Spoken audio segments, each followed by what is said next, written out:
How to download and install TikTok Lite on Android.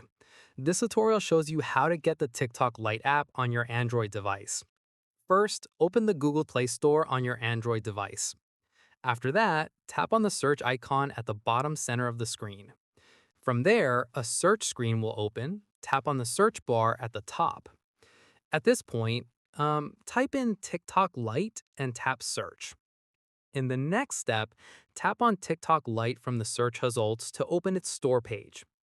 Following this, review the app details and tap on Install to begin downloading. Once done, wait for the download and installation to complete. From here, once installed, tap on Open to launch TikTok Lite for the first time. Finally, sign in with your existing TikTok account or create a new one to get started.